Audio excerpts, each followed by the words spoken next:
will never be divided.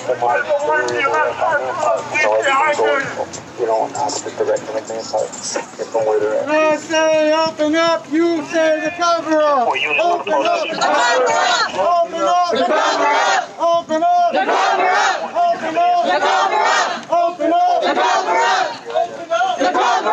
Open up the cover up. Open up the cover up. Open up the cover up. Open up the cover up. Open up the cover up. Open up the cover up. Open up the cover up. Open up the cover up.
Las vidas negras importan. Las vidas negras importan. Las vidas negras importan. Las vidas negras. Las vidas negras importan. Las vidas negras importan. Las vidas importan. Las vidas negras importan. Las vidas negras importan. Las vidas negras importan. Las vidas negras importan. Las vidas negras importan. Las vidas negras importan. Las vidas negras importan. Las vidas negras importan. El pueblo unido Jamás será vencido. El pueblo unido jamás será vencido. El pueblo unido jamás será vencido. El pueblo unido jamás será vencido. El pueblo unido jamás será vencido. El pueblo unido jamás será vencido. El pueblo unido jamás será vencido. Unido jamás será vencido. El pueblo unido jamás será vencido. Unido jamás será vencido. El pueblo unido jamás será vencido. unido. Jamás será vencido.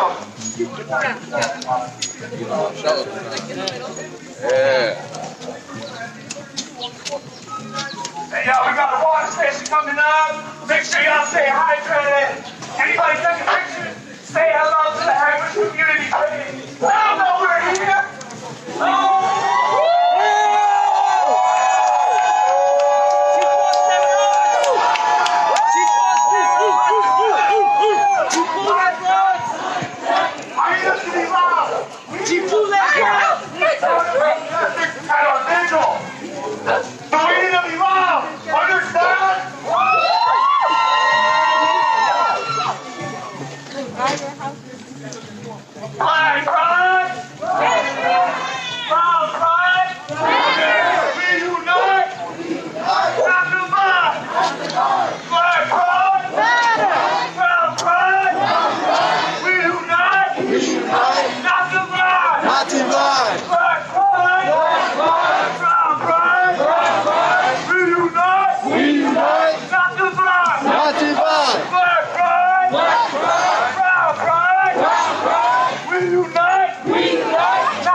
Hands up! Don't shoot!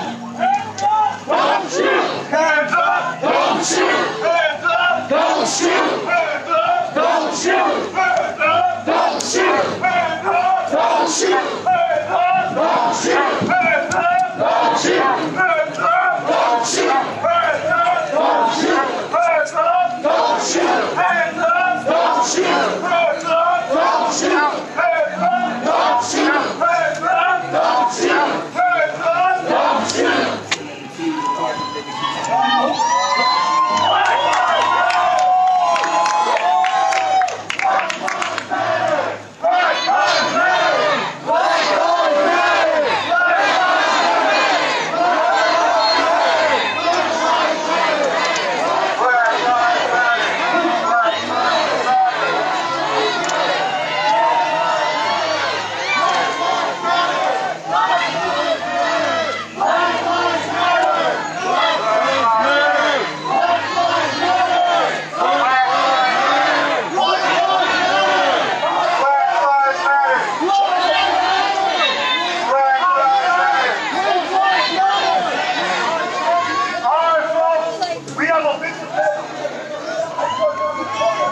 There's a horse we understand. Gotta circulate, okay?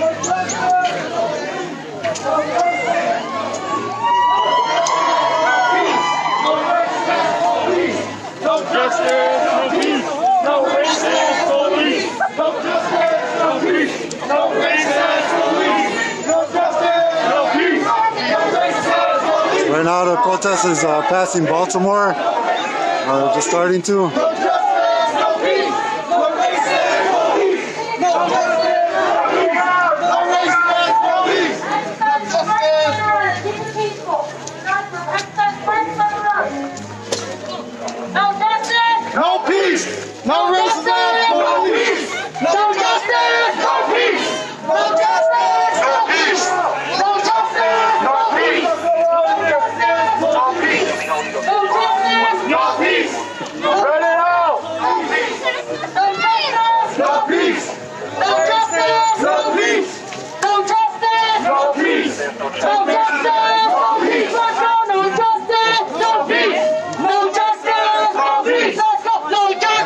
No racist police. No justice. No peace. No racist police. No justice. No peace. No racist police. No justice. No peace. No racist police. No justice. No peace. No racist police. No justice. No peace. No racist police. No justice. No peace. No racist police. No justice. No peace. No racist police. No justice. No peace. No racist police. March on! No peace.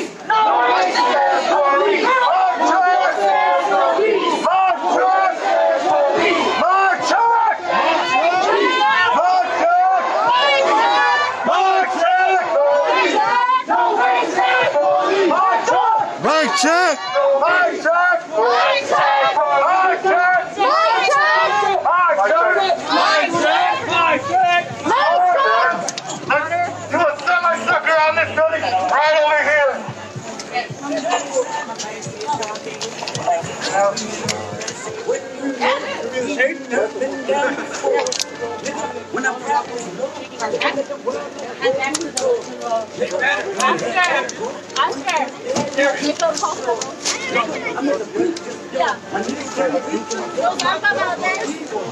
Hey, Rosello Valdez, please come to the front. Can I do Thomas, please come to the front.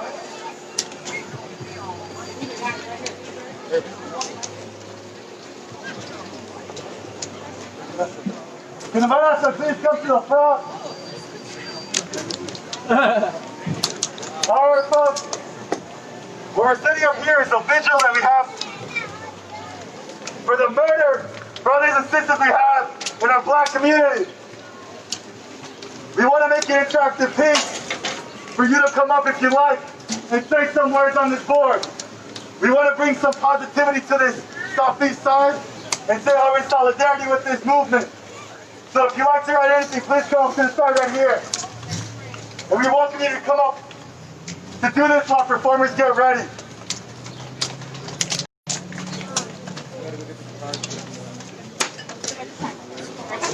I didn't bring it here. Excuse me? Excuse me? Oh, sorry.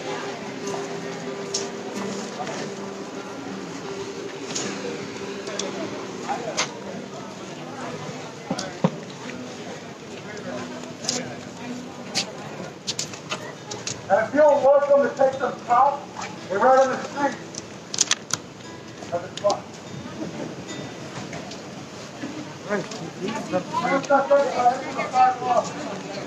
For those of you that are joining, thanks. We're right here at the march right here in Hegewisch. They are on 133rd in Baltimore by the Southeast Environmental Task Force. People are leaving messages and memorials, kind of in remembrance. And I don't know if you all can see everything and hear everything, but if not, please let me know in the comments, and we'll go from there.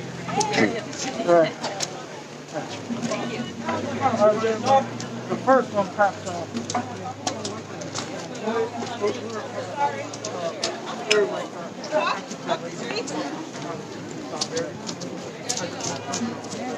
Anybody want to talk?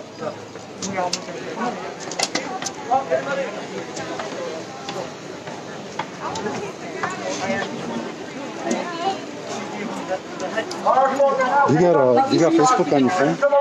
Yeah, but I'm about to go. I got to work. Could you do me a favor real quick and just see if you can see my live stream? I did earlier. It was working? Yeah. But yeah. I was putting that in the I was like, you know, first, you know, last time around, you did get it.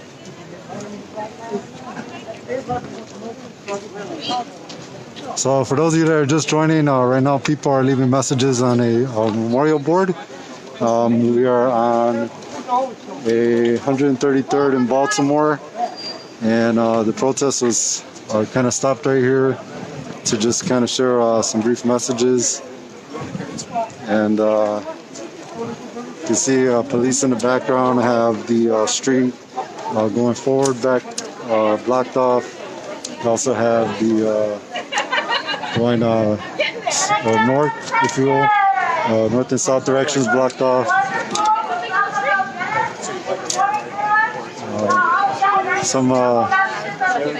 Some protesters are writing messages on the streets. You see messages of unity, say their names, Black Lives Matter.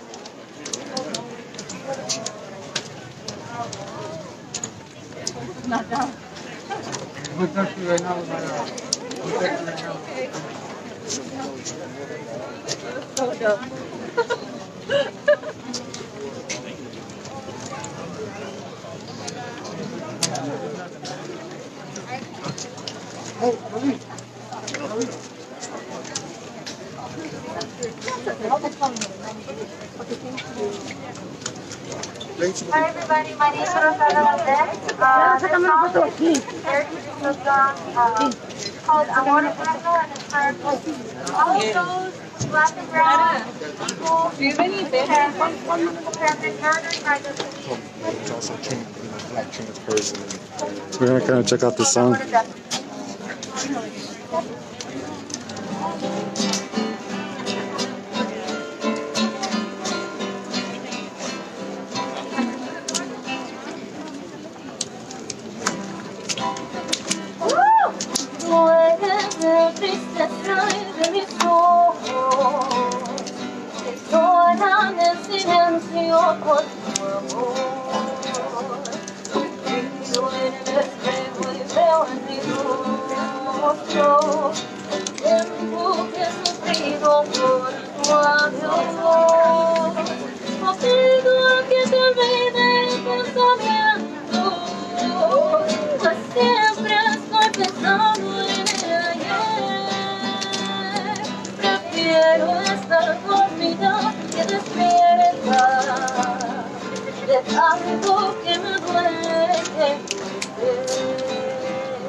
want to hear another song? Yeah!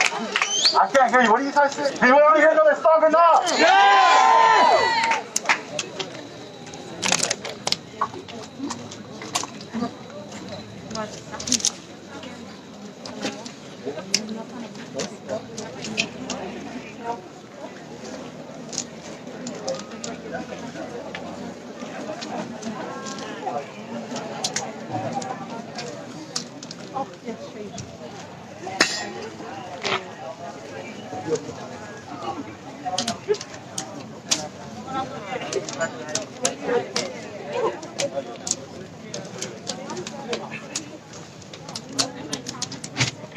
Here's another one, just to uplift our spirits. It takes a lot to fight the system, to fight the police. And so here goes Como la Flor.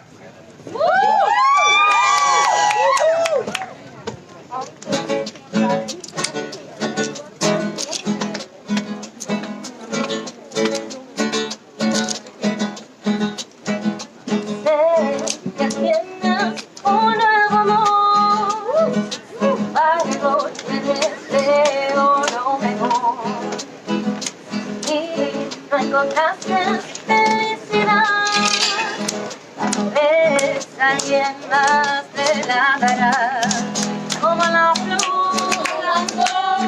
como me dice tú, se marchó, yo te veré, pero ay, como me duele.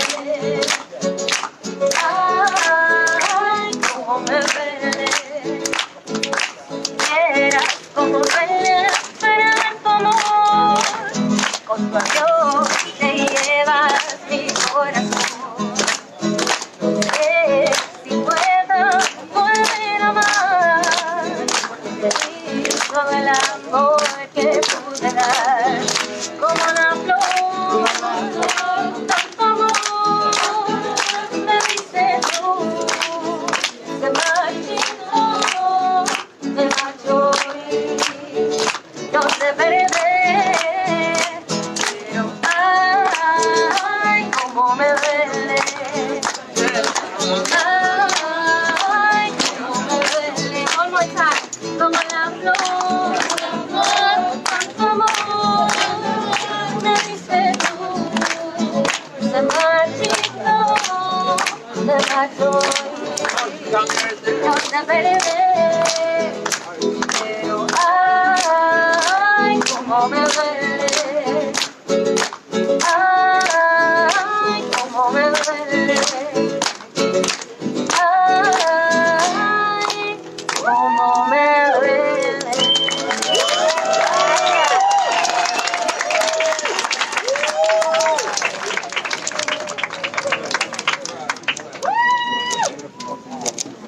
All right, folks, give it up for Rosie. All right, folks, I recommend you get some water while we get the next performer up and ready, all right? And please start interacting with our interactive piece over there. This is something for the community. This is for us.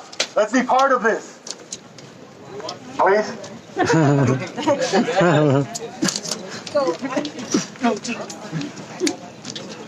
So for those of you that are joining, thanks a lot for joining. We just had a couple songs being played. We're right here on 133rd in Baltimore, in Hegewisch. And protesters are still here. Police are still here, kind of blocking off some of the streets. A lot of marchers were writing messages on the ground. Can we make sure we get those folks over there to have sanitizer? Also drawing a memorial board, and see a variety of different people are here, different groups, and a lot of local residents. Just gonna kind of walk around so y'all can see a little more about what's going on, see a little more of the crowd, things people are doing here. See some of the messages on the ground.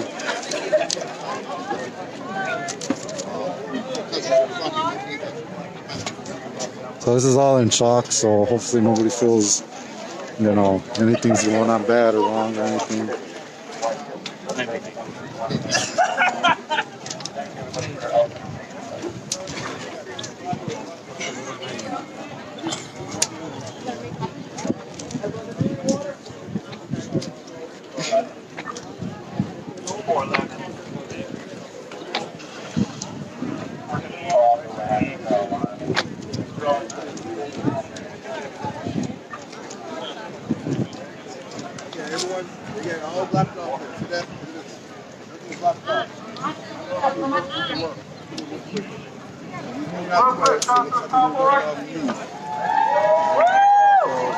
We want to make sure, you know. Very peaceful protest.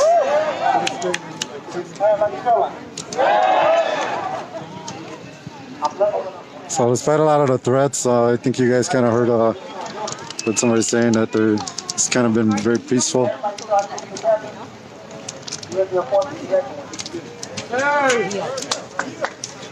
I see fans out here that say fuck 12. Fuck 12. But every officer is not fuck 12. We have good cops. When I say fuck 12, it's for the racists. It's for us. The officers now don't mean no good.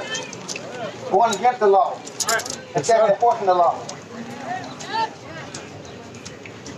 There's a lot of officers out here putting their life on the line to keep a lot of us safe. They can't do it alone. When we say Black Lives Matter, hold on. Give me a second. I went this last night, man. Yeah. We say Black Lives Matter. Never said only Black Lives Matter. We know all lives matter. We just need help with the Black Lives Matter. Because black people are in danger. Black Lives Matter. Black Lives Matter. I love y'all. Appreciate the love.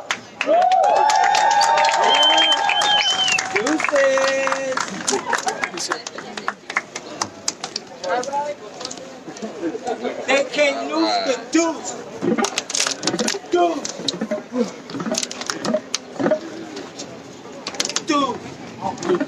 Nigga said, can I ride?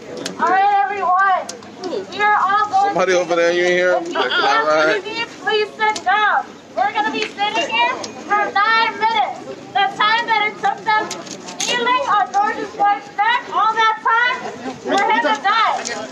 That's way too long, and that's terrible, fucking terrible, right?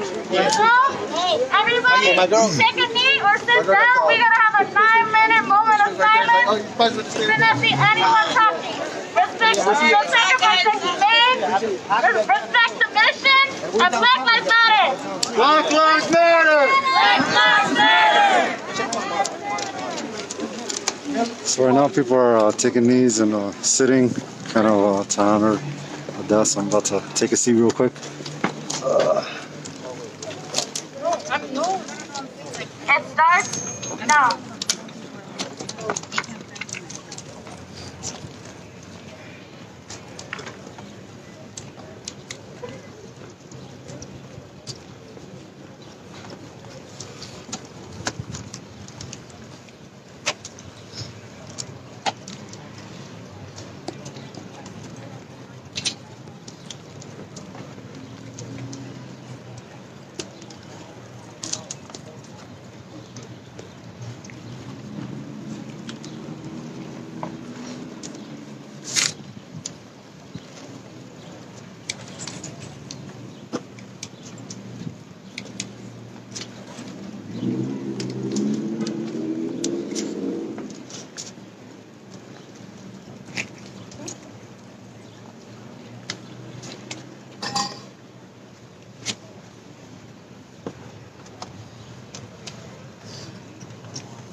Okay, that was 9 minutes. Let me ask you guys something. Was it comfortable kneeling? No, right? It's gonna be uncomfortable. All of these things are gonna be uncomfortable. These conversations, these narratives that we're debunking, they're all uncomfortable. For a non-black POC and allies, it's gonna be uncomfortable. You better get used to it. This is what only a fraction of the uncomfortability that black people go through on the daily. I don't even know that. I'm a non-black POC. You could only imagine. You could only imagine that shit. Thank you. So, with that being said, everybody in Hegewisch, get comfortable with being uncomfortable. This shit's dead. This shit's over. Now, we're gonna have Jesus close us out. And Christian. Can I say one thing? Yes. I just wanted to say, every single soul out here right now, I love you all. Love you. Love you too. Love you so much. So, Jesus and Christian are going to close out the visual portion of this with a song. Woo! Please make sure to get water, y'all. I know it's hot. Water right here. Water and cooler, yeah. Call out water station. Water.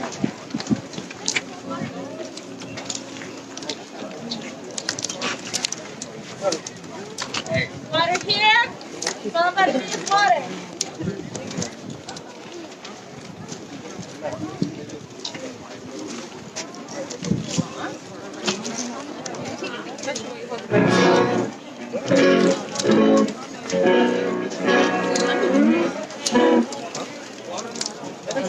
Also, everybody be mindful. This is our community. Make sure you ain't leaving no water bottles.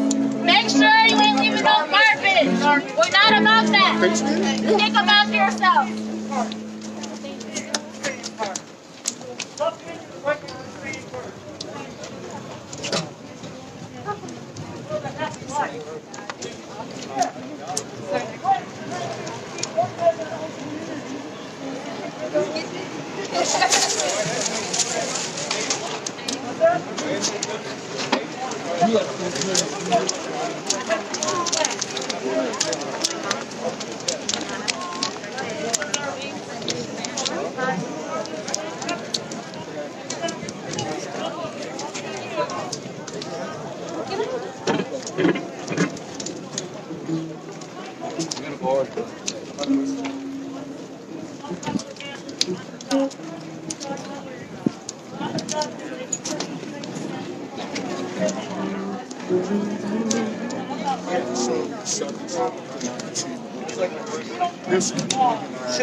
Yeah, you gotta ask people if they want to be on that, alright, man? Because you're just coming up to people's faces and not Mike, good. sir? I got my plug. Let's hear it up. Mike, sir? It doesn't matter if you have credentials, you know? Don't want to be on it. You just make sure to ask. That's all I'm saying. I agree with you. I just want to let you know. Yeah. See, people already feeling Black Lives Matter! Black Lives Matter! Black Lives Matter!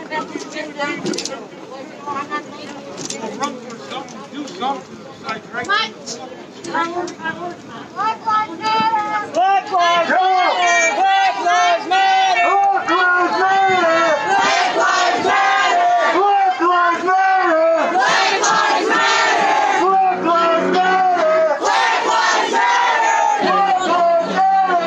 Lives Matter! Black Lives Matter! Black Lives Matter! Black Lives Matter!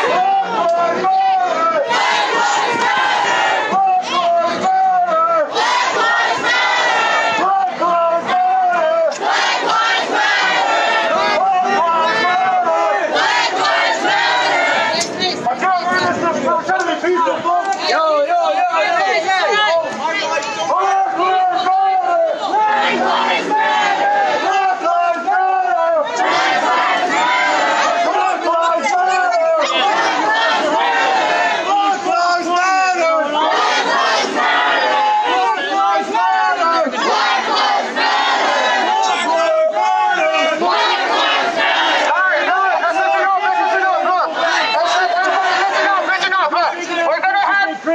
persecution in Hegewisch like this isn't uncommon. This man didn't come and we need to remember here we're people.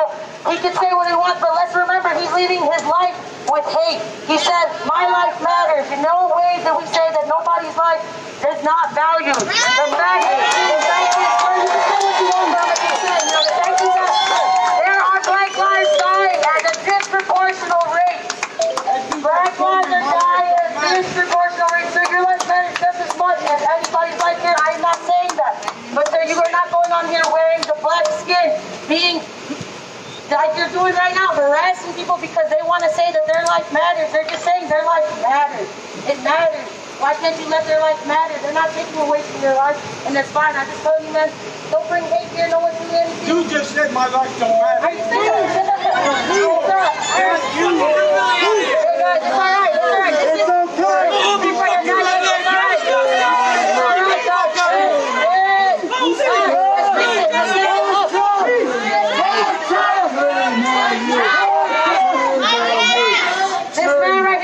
I love that everyone's getting heated here. We have every right to feel the way we do. You know, he's right here living a clouded life with hate. Let's not succumb to that anger. Let's not do that. We're living with love right here. We love our brothers and sisters that are right next to us. Bringing the love to Hegewisch. This man has every right to come on his bicycle and say whatever hateful word he has, but let's just fill it with love. Let's keep spitting love that got here. Sir, I don't know. We love you, man. We love you. We love everybody out there. We're just trying to say we love that we're living. We want to live here in unison. We want lives that have not been taken into consideration to matter, and that's why we're here.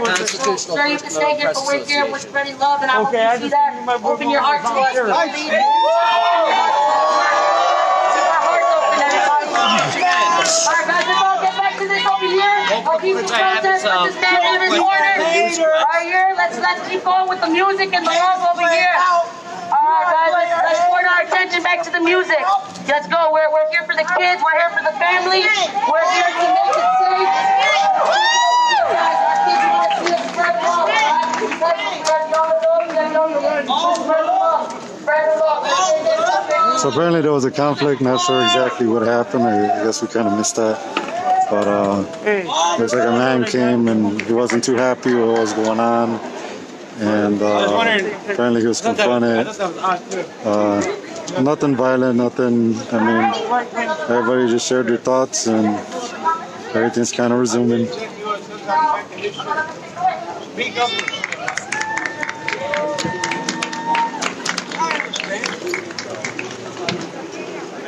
I understand.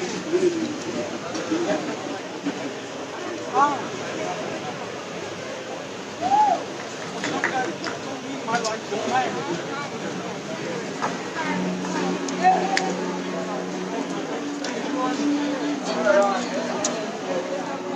All right, that's fine. All right. Awesome. I got mine.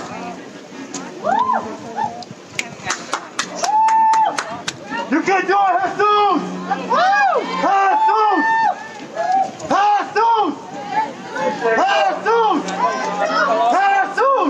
Jesus! My boy Chris.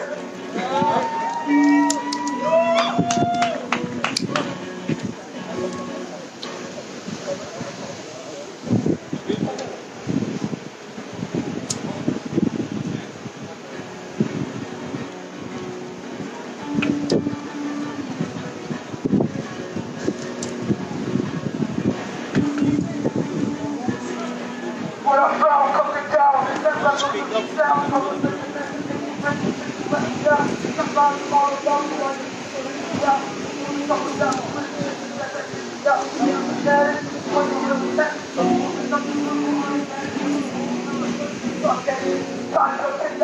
Almost barbaric, but yet you stand there, swear by it, and I see every second way you overcast your resist.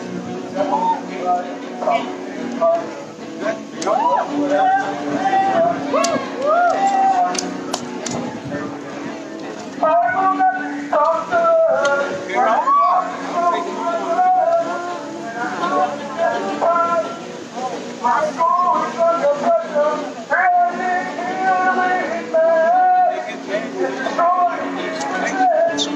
I told him that he said, my life matters.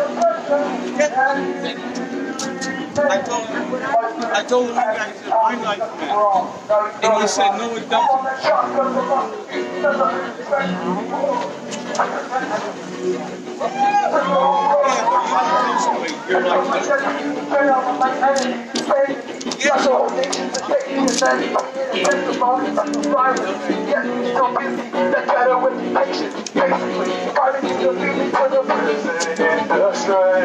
I see all of your powers, and breathe the whole control over me. Bring these chains and the power. I'd rather you get back what you stole from me. I can't walk this road forever, and I can't forget the past. My soul is under pressure, and it's killing me. It's destroying me within. My need for emancipation. My soul is under pressure, and it's killing me.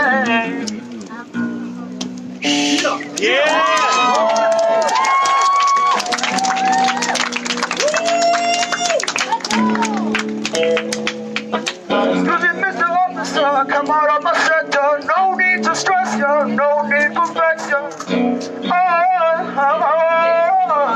Hey, yo, excuse me, Your Honor, fuck the drama. No apologies, I'll say back for my mama. Take my name off of the docket, drop all these charges. All it took was a spark, all it took was a catalyst. Martin said it best, I live a life with no violence. So I speak up, no longer silent. I begin to see, my third eye is opening, and my resolve is strengthening. I yearn to be free, can walk this road forever, and I can't forget the past. My soul is under pressure, and it's killing me, destroying me within. I need for emancipation. My soul is under pressure now. Excuse me, Mr. Officer, no need for war. Try to drain my energy, but you can't keep me down.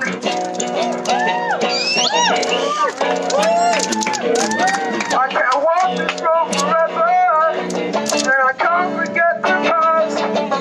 My soul is under pressure, but it won't kill me.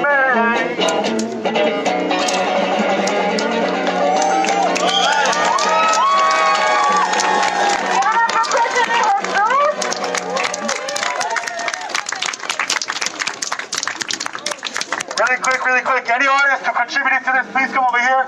And a huge shout out to Vanessa who organized this vigil. All right. Big clap for her, folks. Again, any artists that contributed to this, please come to the front. We're gonna take a picture of y'all. Who? The artists.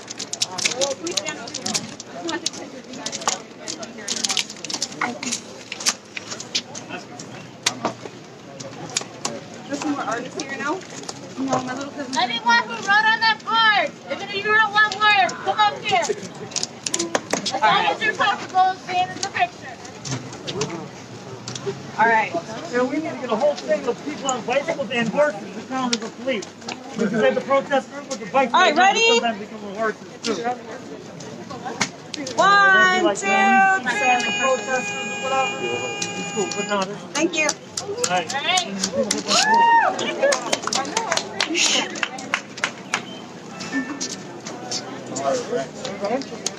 Hey, Louis, please come to the front. Louis.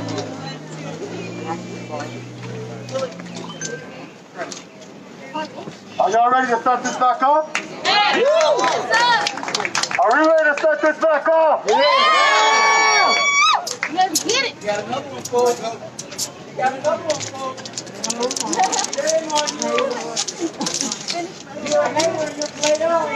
Now what do you do? Okay, Karen.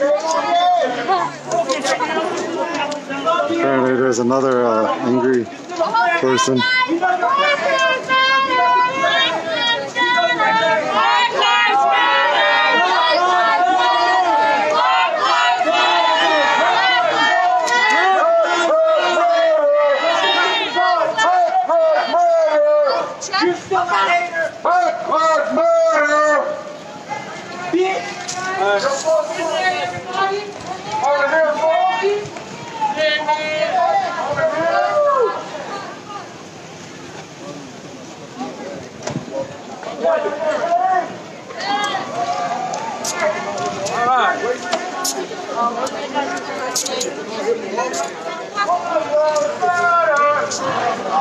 So for those of you that are joining us, thanks for joining us. Apparently, there's been a couple of small little conflicts, nothing major.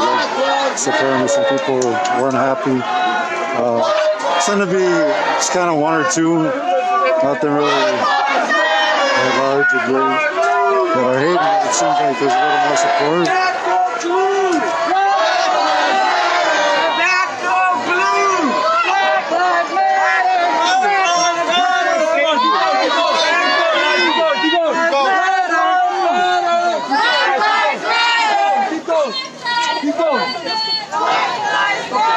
Apparently there's a little more. The haters are coming out now.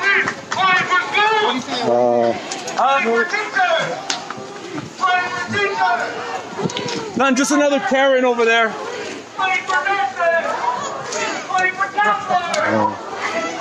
It was kind of expected based on some of the hateful comments we've been hearing, but not everybody in Hegewisch is racist or haters or whatever.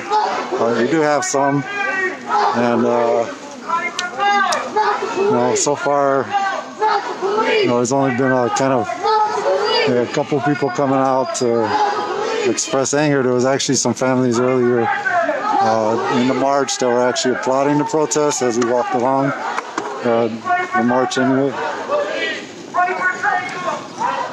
So Ira, stay over here, buddy. I gotta keep my eyes on you. Stay in front of me. Come on. 1, 2, 3, 4. So we're in Hegewisch right now, walking north down Baltimore, headed towards 132nd right now. And I'm not very social, so I'm not gonna talk too much. I'll just kind of let the march kind of speak for itself. 1, 2, 3, 4, 5, 6, 7, 8, 9,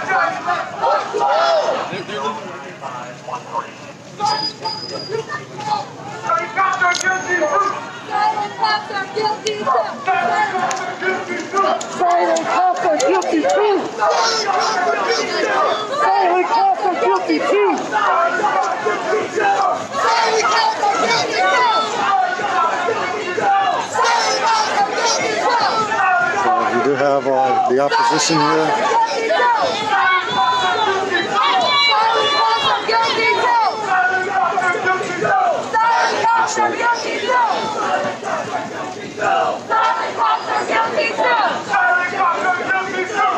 Passing that feet down.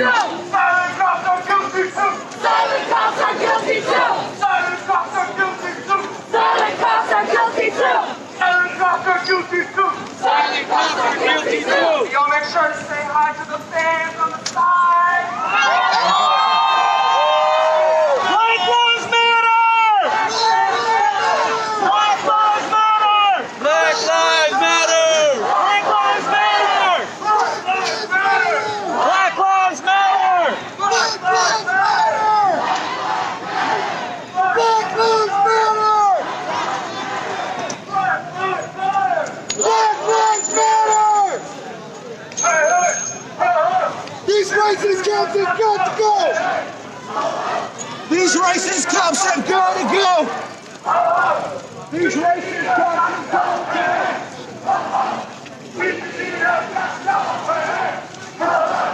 Ira, watch out.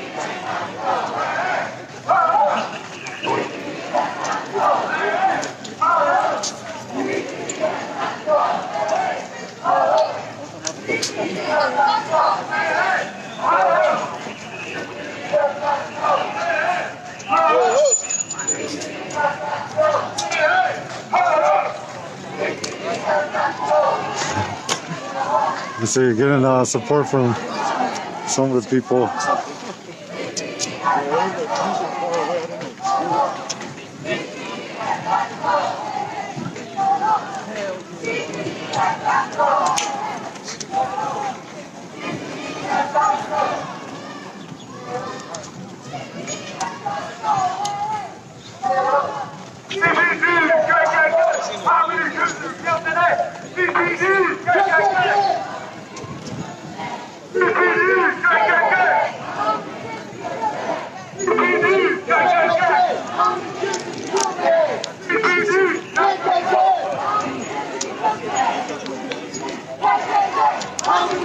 Y'all make sure to get some water. Stay hydrated. We're almost there.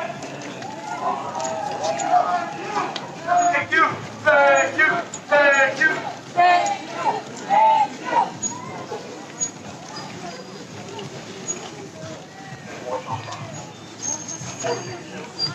Water and snacks here.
Conflict.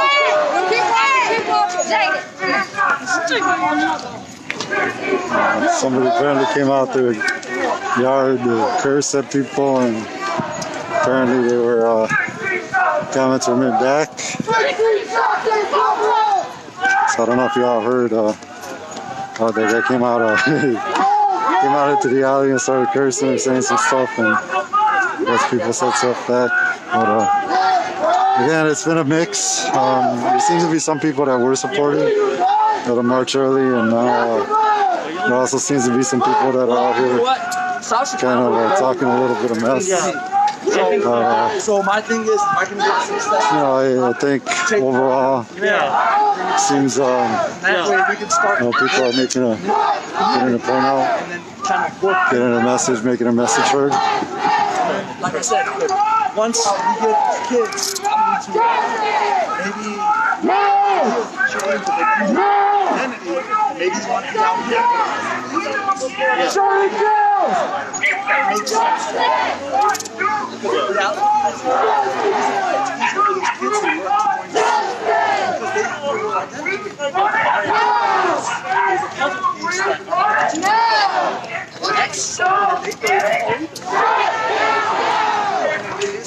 not like that. Shut it down!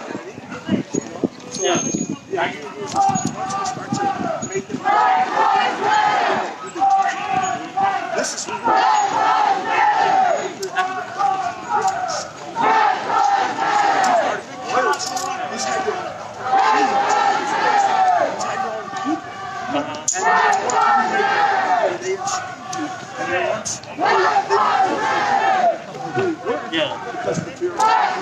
So now the protest, or the march actually is headed back into the park over here.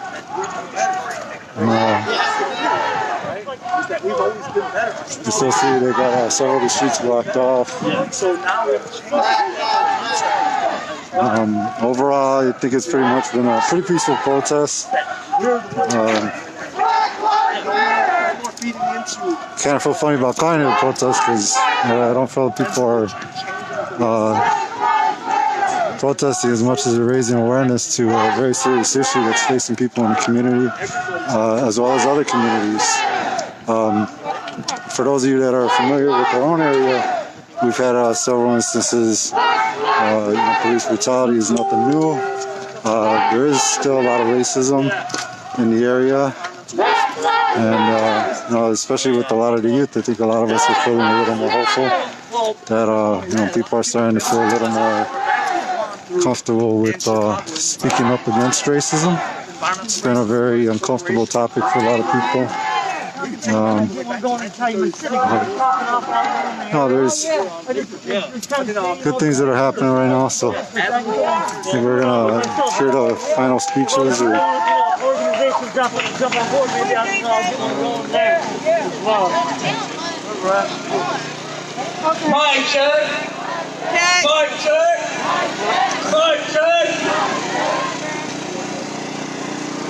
Alright, we need a few minutes for folks to come back under the this right here, the house. Please get some water, get some more chocolate. We're not more empanadas coming in right now. Please help yourself. Please use hand sanitizer. Please social distance as much as you can in this moment. so you just mentioned another concern of a number of people about the social distancing at a lot of these marches. I think for the most part, the organizers and protesters have been very observant of social distancing to some degree. They've at least been trying to some degree keep 6 feet apart. But just about everybody here is wearing masks, so that's one thing. There's also free testing that's being offered on Wednesday to people that were involved in the march. In order to Alright, thank you everybody. I just want to say something real quick. Y'all know what we just did? We marched for Black Lives Matter through Hegewisch. And y'all know what Hegewisch is, right? I don't even have to say it. Y'all know before this. He said it. Before the march, before the rally, y'all know we had threats online on the Hegewisch community page. But we came here and we showed them that we can do a peaceful march and a rally and a vigil and check somebody on their privilege.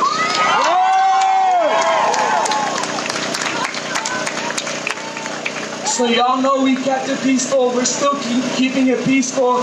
Right now we're gonna have people come up and speak. They have performances, they have pieces. And when all of this is over, we're still going away peaceful, alright? Yeah! Right? Alright, thank you everybody so much for coming. Y'all be sure to hang out. Keep your masks on. We have extra masks. We have hand sanitizer. We might have bug spray somewhere around here. Drink as much water as you can. Stay hydrated. Now, if I'm correct, like I said, we just marched through Hegewisch. If I'm correct, this is the first Black Lives Matter march through Hegewisch. So y'all, we are all part of history. And I'll go as far as to say, this is the right side of history. Yeah! So again, thank you all so much for coming out. Hang out for a bit, and we'll get the rally going. Thank you.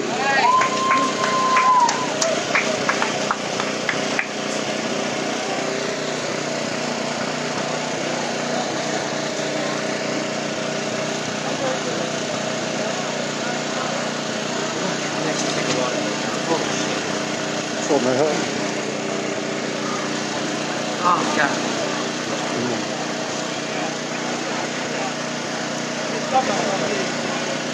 Mic check. Mic check. Mic check. Sorry so much for the mic checks. Somebody lost a portable charger, black and blue cord. Looks like an iPhone, maybe an Android, I don't know. Okay? And also, y'all be sure, excuse me, y'all.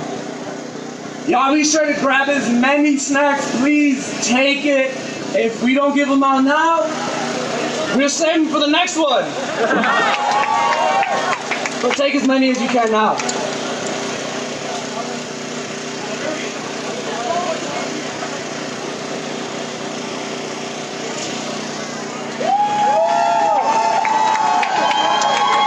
So we come back to the park.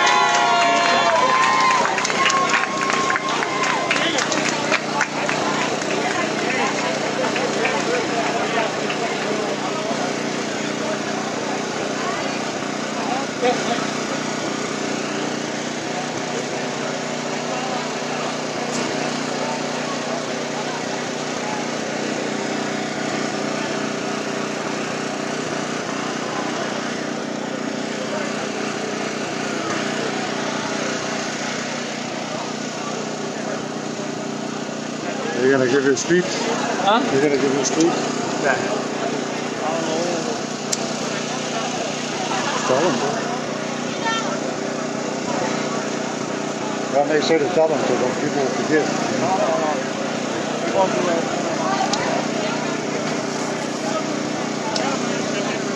Not to be like last time with 100 feet.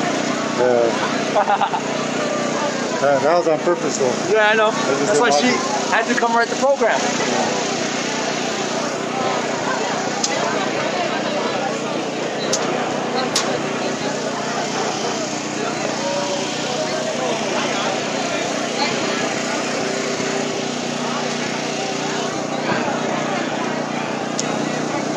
So for those of you that are just joining, thank you. We're here at Man Park with the Black Lives Matter protest, organized by some groups out here in Southeast Chicago. Hegewisch has had a series of problems, and especially in terms of racism. So this is a really interesting march. Apparently, people are being threatened on various Facebook groups or something about people being locked and loaded for if marchers were going to come through their area and other random things. For the most part, I mean, the protest overall was just peaceful.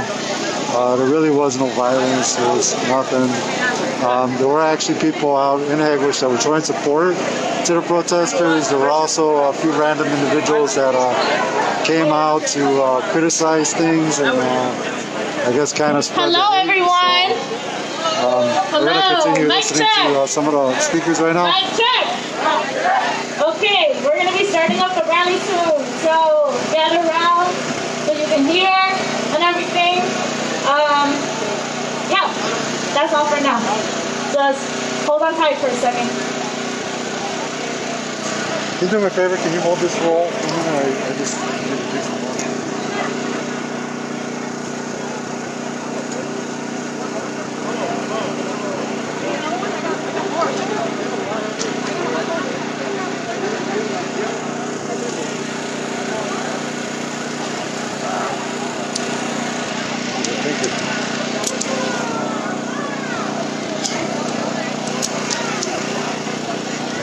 You start to feel it.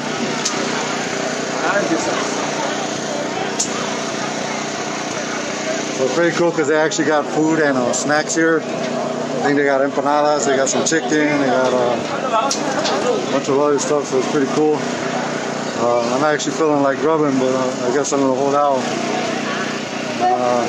Just kind of take a walk around. Actually, kind of out of respect for people's privacy, I'm going to try to stay out here, I guess. But those of you that are joining, thank you for coming out, showing your support. Hopefully, you've been able to hear everything clearly. You've been able to see exactly what was going on, because I know you're going to hear stories from some of the haters that usually come out and say, oh, people did this, people did that, and a lot of times it tends not to be true. It's just people will find any reason to kind of hate on things that Hello, how are we today? Good. Okay. I'm MC Chingona. Hi, I'm MC Maria.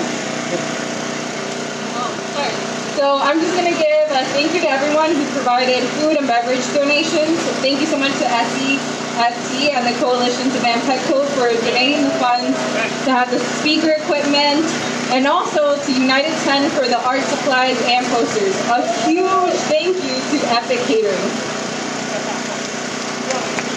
Yes, applause. Yes, thanks. They gave us these resources. You will not be able to hear me if they had not given us this resource. Okay, so what we're about to read to you are posts, comments from Facebook, Hegewisch page, Eastside page, all them pages, and we're just gonna let you know what they're thinking. Alright, so first post. Why can't you leave kids out of this bullshit? Eastside is full of racist, anti-law enforcement. Why can't you just be supportive? You have no idea what Black Lives Matter really is. Black lives should obey the law and the officer. Teach the kids that. Second post. That's a straight up lie that the media feeds to you. Name one innocent person who the police murdered.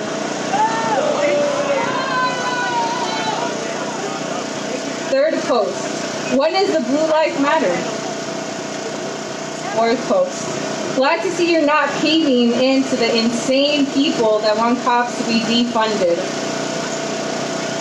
Alright, second post. Gotta love the blue. Heart, heart, heart, heart, heart, heart. Next post.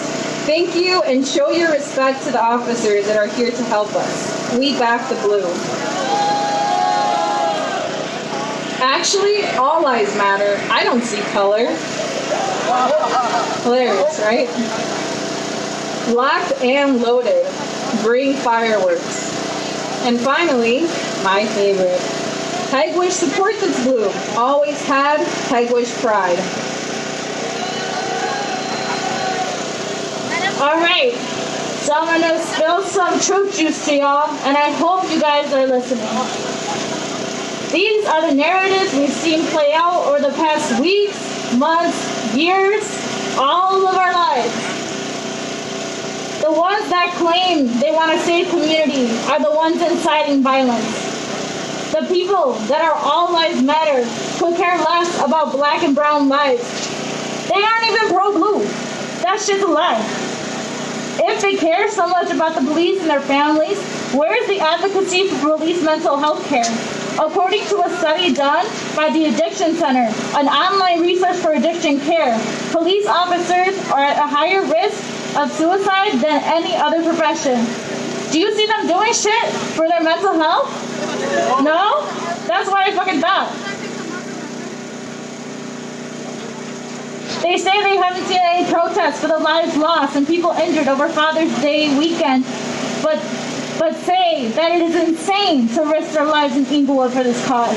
Why would I do that? I'm worried about myself first. Is that the mentality we need to have if we're supposed to be having each other's backs? No.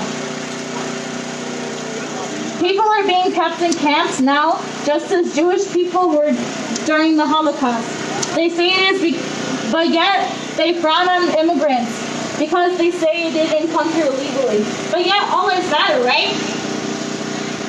We are here today to take a stand, to highlight the injustices in our community that have played out since black and non-black people of color began to establish their lives here.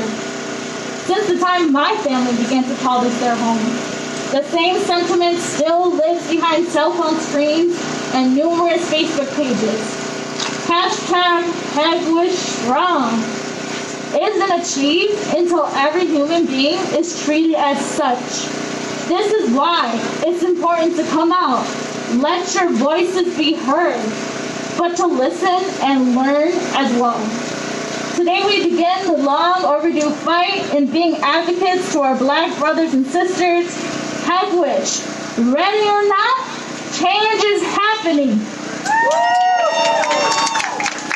Things in this community will begin to evolve like they never have before.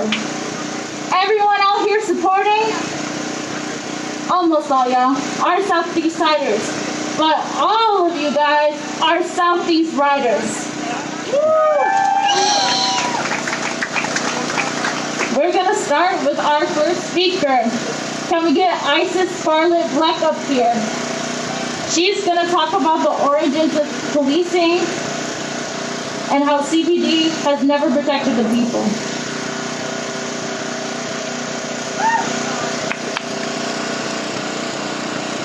To protect and to serve is flawed across every single police car we see. But who are they protecting and serving when they're killing their own community? Racism is a de facto policy within our police system. Policing began with watchers who refused to wear badges because policing had a bad reputation from the beginning of our Constitution. Watchers who would turn even more sinister as policing became synonymous with slave catching. In 1704, the first formal slave patrol was created. During Reconstruction, these same patrol groups would enforce segregation to a deadly degree. By the 19th century, police and big business became an unstoppable duo, as big business had the police in their pocket. So it was no coincidence that when labor strikes began in all major cities, police forces began to erupt in those same cities. Big business had the police making certain people labeled as dangerous, and those people were the employees of those labor companies. At the same time, in the late 19th century, was the era of the political machine. So police captains and sergeants for each precinct were often picked by local politician party ward leaders, who often owned taverns and ran street gangs that would intimidate laborers. Even in Chicago, this bloody history ran. As laborers formed a protest against the steel industry, the Chicago police force came and killed dozens of innocent people who were having a picnic, much like this. As we progress to the 20th century, people began seeing the flaws in our policing system. That our police system was isolated from the public even from the beginning, when they lied to say they protect the public. You are here to protect the law, but you do not even know the laws you are enforcing. How can you get away with not knowing the law and arresting people as part of your policy, but will harass me if I jaywalk across the street? What public have they protected? Why did over 1,000 people die at the hands of the police in 2019? Why is it that you cannot hold back the urge to kill innocent people as the whole world is watching? It is not blue lies. It is a blue shirt that they can take off at the end of the day, wash it of its history, the brutality, the hatred, and the racism.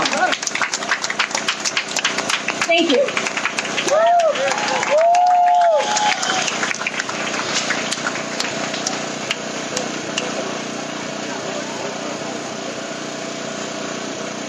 All right, next.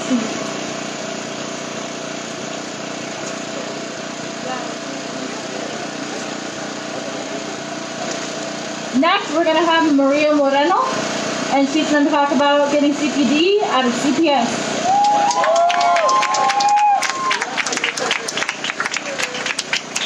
Good afternoon, youth and leaders in this uprising. Hi, everyone.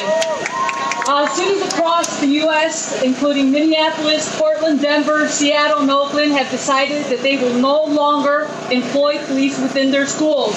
The time has come for Chicago now. Police in Chicago public schools do not make students or staff safer. Instead, police in schools criminalize youth behavior and unnecessarily subject disproportionate numbers of students of color and black students in particular to court, police, and incarceration. We see the institutional racism in how our country, including the city of Chicago and the Board of Education, prioritizes funding for police and surveillance of black and brown youth, immigrant students in our schools instead of trained professionals and caring adults that can provide a truly safe environment. Let's look at some of the statistics from a report from a few years ago. In schools that are predominantly black and Latino, working class, poor, 1.7 million students had police in schools but no counselors. 3 million students had police in schools but no nurses. 6 million students had police in schools but no psychologists. 10 million students had police in schools, but no social workers. 24 million students had police in school, but no counselor, nurse, psychologist, or social worker. That is institutional racism in very clear numbers. In CPS, and I'm going to talk a little bit about special ed because prior to being on CT staff, I'm a speech-language pathologist, and I was a classroom teacher, bilingual. So I work with a lot of these special needs students. In CPS, students with IEPs make up roughly 15% of our students. However, they comprise 34% of all police notifications. Since 2011, there were over 7,700 police notifications for students with IEPs. Many of those cases, kids didn't know how to comply due to their disability, right? That's discrimination, and that's brutality. According to a report by the National Council of Disability, African American students with disabilities represent 19% of students with IEPs. Yet 50% of these students are found in correctional facilities. Again, institutional racism, discrimination. And what is this? It is because they do not have trained professionals that can address their needs. Kids are not getting their IEPs met. At the beginning of this school year, which ended a week ago, there were approximately 300 vacancies for special ed teachers. Yet the board had $33 million to employ police in our schools. That is institutional racism, and that's discrimination. What is our population of students in CPS? Right? We have a demographic of students who have been historically marginalized, who have been disproportionately incarcerated. Children who will interact with police in the community and they see the brutalization in front of their eyes, the harassment, and then they come into the buildings, and it's those same police that brutalize and kill unarmed black people, predominantly black people, and Latino and immigrants, come into their schools, and you're supposed to feel safe? It's the same stress and helplessness and fear our students face on a daily basis. Our students today suffer from extreme levels of depression, anxiety, and trauma. They don't get the services that they need because of disinvestment in their communities. Mental health clinics have been closed. Our essential workers, our families don't have health care. They don't have affordable housing. They don't have a living wage job. They don't have the resources they need to thrive and to survive in our society. What have we done as an educator, as a union? In 2010, we won leadership of the Chicago Teachers Union. And from that very first day, we fought in our schools to say that our black lives in our schools matter. That we say no more to the disinvestment in our south and west sides of the city of Chicago. We have seen over and over again the disinvestment and lack of resources for all these trained professionals to address the needs of our students. We have also spoken up about the disinvestment and lack of resources in the Latino community, where schools are either overcrowded and parents are harassed because either they don't have documentation or they are forced from participating in schools through the background checks. We have said we need to force the Board of Ed and the mayor who appoints the Board of Ed to make sure those resources in our schools are there so that our students' needs are met. All those numbers that I mentioned before, all those professionals, these are the folks who are the first to see our kids who come into the buildings who are either sick, stressed, or traumatized, mostly in low-income school districts. The benefits of investing in mental health services are clear. Schools with such services see improved attendance rates, better academic achievement, and higher graduation rates, as well as lower rates of suspension, expulsion, and other health issues. We already know what we need in our schools. It's clear. We need to have trained professionals who care about our kids, who truly want to know what's going on, not police. Last week, one of the board members introduced a request to break the CPD contract. Woo! Take it out. Right. And guess what the board did? They voted it down, right? Well, same board, same mayoral appointed Board of Ed that closed 50 black schools, right? Same Board of Ed that dismantled special education under forced play pool. Same Board of Ed that presides over a racist school the school budget-based funding formula that disinvests in poor communities. It's the same racist school board that uses a racist school quality rating system, the SQRP, that penalize schools because they don't have resources. But yet you, the leadership of youth fighting in this uprising, you do the opposite. You, with enormous courage, self-determination, leadership, and clarity of purpose, are fighting for what is just. Thank you for standing with Black youth who are organizing to fight for their lives. Thank you for your solidarity.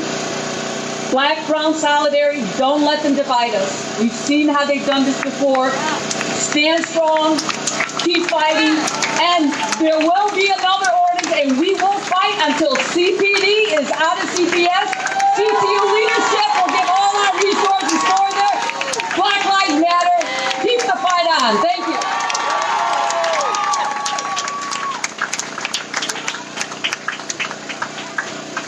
All right, next up we have Samantha Sosa.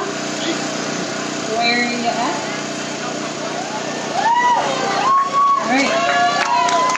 All right. She will be talking about segregation at George Washington High School and trans lives with Black Lives Matter.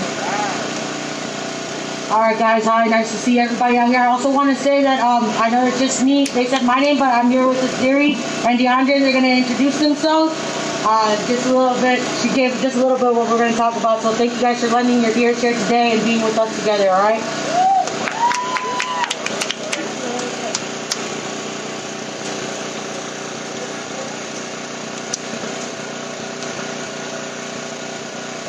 First of all, my pronouns are they, he, and she. And we're going to be talking about a variety of things actually, but I just want to start by saying we are here today to remind you all about why we march and the histories of other rights protests, the connections between Black and brown youth and brown folks working together, and Afro-Latinx history that is often forgotten. We hope you all keep this in mind when we're here together, to research when you get home, and to look for in other marches. First of all, the Stonewall rights is something that needs to be spoken of right now, because we are currently in the month of June, which is known as Pride Month, and tomorrow is the Stonewall Riots anniversary, the 51st anniversary of the Stonewall Riots. And if you don't know what the Stonewall Riots is, it's the first riots that ignited the push for LGBTQ plus rights in New York City at the Stonewall Inn, when police came and did a routine raid on gay bars at the time in 1969.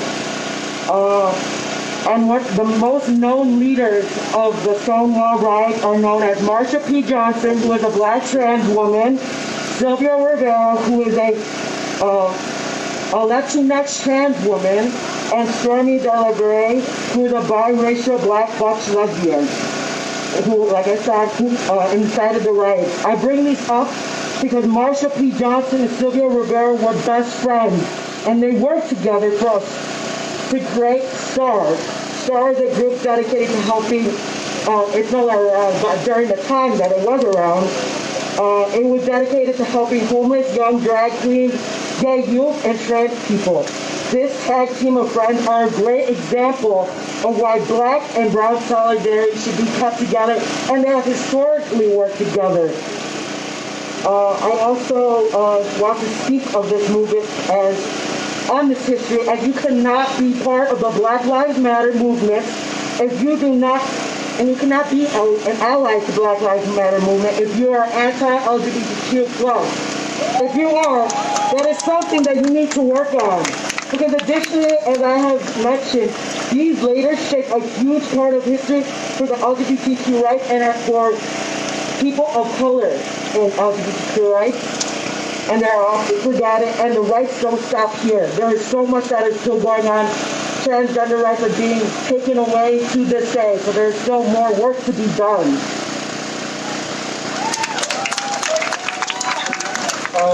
All right, hi everyone.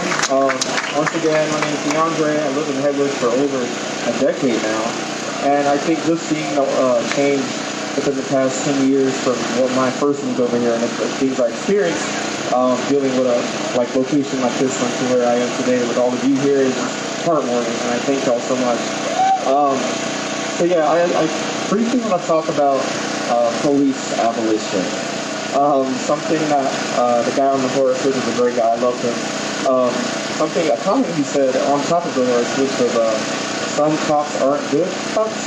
I mean, some cops are good cops, and just like the narrative behind that, a lot of times, I think we tend to see each other as individuals and often put blame on individuals.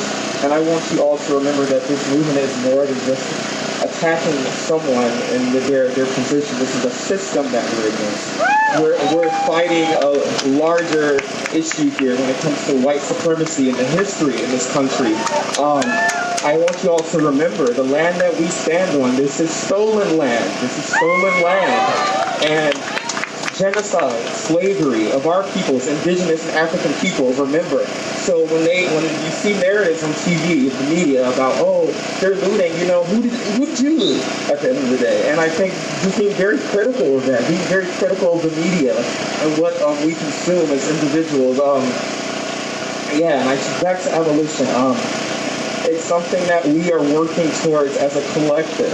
I think a lot of times when we hear that word abolition, it's not a common word. We're not going around saying abolish trees or something like that. It's like a lot of times it gets misconstrued with anarchy or tearing it all down, burning it to pieces. And I think reminding ourselves that this is not what we're here to do. We're here to build a new future, to put a new thing in place, something that we can all live in together as a community, something we've done for centuries, before colonization, before all of this. And I just want to remind you all it's possible. We can get there. It just requires imagination. And that's why I love the youth. I think when I see y'all here, the young folks, that reminds me, I'm still young, but it's like, when I see young folks out here doing the work that I thought when I saw them at my age, I was on Tumblr, barely reading about this stuff, and they're out here on the streets. So I just want to commend y'all. Thank y'all so much. I know, a lot of you guys have recently seen us come together. Me, DeAndre, and Siri all came from the same background, grew up around here. A lot of you guys know us, and if you don't, just come up to us, get acquainted with us. But the reason we're speaking out today here, and I feel like I wish I could talk forever, but one thing that I want everyone to just take into consideration is the fact that today we're coming together because this is a big issue, but let's not forget the little things we could change ourselves here in our community. I wish we needed to bring this to this presence right here with predominantly Blue Lives Matter, a lot of cops, generational cops, but we don't want them to think that we're not out here speaking up. We are. It's our time, especially as a predominantly Hispanic community who's coming together here. It's our time to take the responsibility to help our brothers and sisters. We need to realize as Hispanics, we hold privilege as well. We hold the privilege of not carrying the black. And if you are, also, there is, to note, Afro-Latinx, we don't want to we're not trying to erase that. That's one thing that has been erased within the Mexican community, and that's also Mexico carries a big colorism problem. Because if we went back into our history time, we can see that one of the first indigenous Afro-Latinx presidents, was black, and even now Benito Juarez, a lot of people don't see that he is a black man. Benito Juarez is a black man. Yet in Mexico, when you go over there, we only see statues of Benito Juarez. We can't even tell what color he is, and that's what I'm saying. We can't erase history. We can't erase the fact that black and brown has grown together for a long time. Separately, we are two minorities, but together we are the majority. We're the majority together with love, and we could spread that out here. And I want everybody to realize in their time too, it's time to start pointing to the authorities we have in this neighborhood. Start looking at your high school. Start questioning your teachers. Start questioning the system. We need to see. Washington is divided, guys. We have a lot of people here that we're all united, but let's apply this. Washington is divided. The IB program, even though it is a great program that offers a great opportunity for students, yet there is only 2 or 3 black people in my classroom. DeAndre was my only, the only black person in that classroom, yet Washington has control on who could come into the program. Guys, don't blind your eyes. We need to start questioning. We need to start actually questioning authority and being like, what benefits are you trying to bring to this community? You know, whoever's in power, guys, who are you really trying to help out? Let's see the retention rates of the students that leave Washington. How many kids are in debt? Higher debts and mortgages on these houses. We come from immigrant families. Let's set up for success for the type of students we have. Let's set up trade programs, CDL programs. I just want you guys to, like we've been saying here, take into consideration how we can apply this to our world right now here in the southeast side. Let's take steps, guys. Let's come together.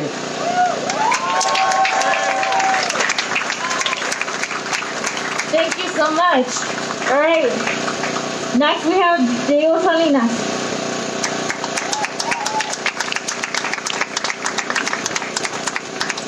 I would like to begin today by recognizing that we are standing on stolen land, which includes ancestral lands of the Shawnee, Peoria, Kaskaskia, Piankashaw, Wea, Miami, Mascoutin, Ottawa, Sauk, Meskwaki, Kickapoo, Potawatomi, Ojibwe, and Chickasaw nations. We have a responsibility to acknowledge these indigenous nations and to work with them as we move forward as a vibrant and inclusive community. Entwined with our current rotten system of policing in America is the creation of a state apparatus whose sole purpose is to target immigrant communities. Many people today are older than Immigration and Customs Enforcement Agency, better known as ICE. They are detaining refugees at the border, the majority of which come from Central American countries that the United States knowingly and maliciously destabilized in their quest for power and influence in the region. Even today, most Americans don't realize that the immigration problem that we are facing today is a direct result of American interference in the region. America funded, trained, and supplied far-right paramilitary groups with weapons to be set loose upon peasant and indigenous populations. The damage done to these communities and cultures is, in places, irreparable. And now America continues to target and criminalize immigrant communities, and especially the black bodies in those communities throughout this nation, many of which came because of the fires of chaos that America unleashed in their home countries, and then they abdicated responsibility and allowed it to burn unchecked so long as that chaos put money in the pockets of the wealthy and the powerful. I used to believe I was a good immigrant. I used to believe that I was more deserving of citizenship than others because I was afforded certain privileges that others simply did not have access to. I used to believe that bad immigrants made good immigrants look bad. I used to believe these lies. The truth is that in the eyes of America, we are seen as an easily exploitable source of labor. We are valued not for our inherent human worth, but about how we can support an exploitative capitalist system. They threaten to call ICE when we raise our voices, regardless of where we were born. They attempt to strip us of our heritage and our culture and our language.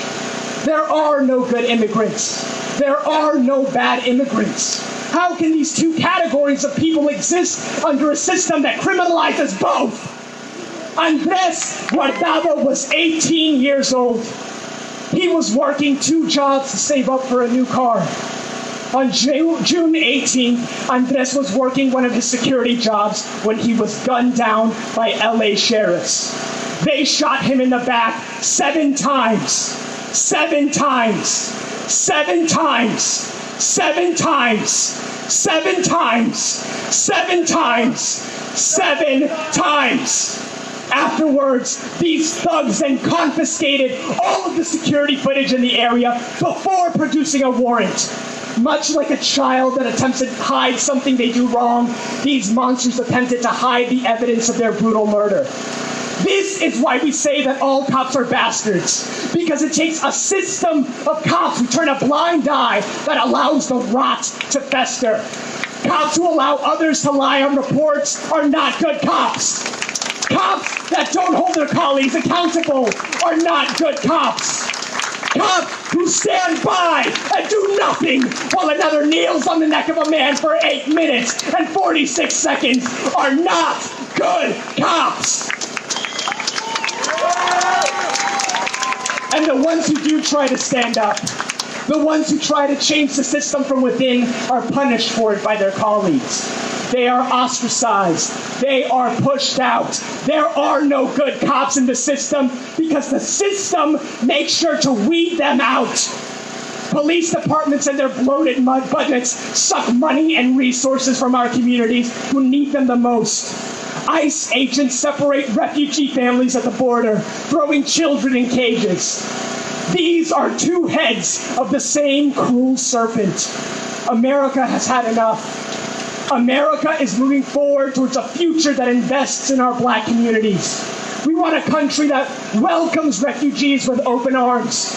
We want a country that values people over profits, love over ignorance, communities over cops. Black Lives Matter, abolish ICE, and fuck the police.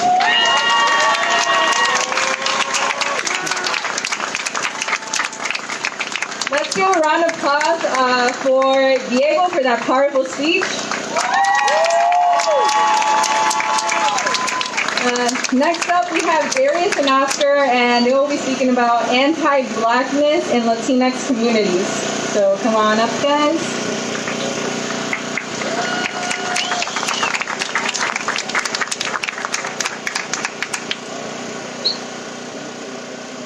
Alright, so my name is Darius Stanley, and I'm Oscar Sanchez, y'all. And we're going to talk about anti-blackness in the Latino community. And I'm going to start because, for those of you guys who don't know me, I was raised by a single mother, and she's Mexican. So that makes me biracial. So it's like I'm growing up with a single mother, Mexican. I'm growing up with the Mexican side of my family. You know, obviously I don't fit in. Look at me, like, give me an Oscar look alike. Like, no, way different colors. And that adds to the colorism and anti-blackness in the Latino community. And it just makes me feel like, where do I fit in? I'm not black enough to be black. I'm not Mexican enough to be Mexican. But since when does a color dictate your culture or dictate who you're supposed to be? Since when does being black have a definition of being in poverty and all of this negativity? Since when does being Mexican mean that you're illegal and all that, and that you have to speak Spanish, which I do, but, and all of that. So it's like we define cultures based on color, and then we give those cultures stereotypes. I don't fit either stereotype. I don't fit the stereotype of being too Mexican. I don't fit the stereotype of being too black. So where does that leave me? What am I? I'm just left with nothing, and I'm always fighting to be one more than the other. I'm always grasping for different things that I can attach myself to. Yeah, I'm saying I don't fit either stereotype, but I try my hardest to try to fit those stereotypes so I can fit in. What society does that leave us with if we're all going into stereotypes to fit in to a category to check off on a box in a census? Like, that makes zero sense whatsoever. And then it's like I'm not even allowed to go to protests because of race wars and gang wars and all that. And it's like my entire life has been a race war. Has been, am I Mexican? Am I black? Am I against either? Or are they against each other? Seeing this anti-blackness in Latino community is ripping me of who I am. Oh, I'm black, so I can't like them. I'm Mexican, so I can't like them. Or I'm both and I can't like white people. No. And speaking professionally, speaking with good vernacular, and just not fitting a stereotype does not accuse you of assimilation. That does not mean that you are not who you are, and that does not mean that you can't claim your culture. You are who you are because of the blood that is flowing through your veins. And you are who you are based on the place that you were born, which leads to your nationality. But most importantly, my ethnicity is black and Mexican. And that's why I'm a biracial man, and I matter. Give it up.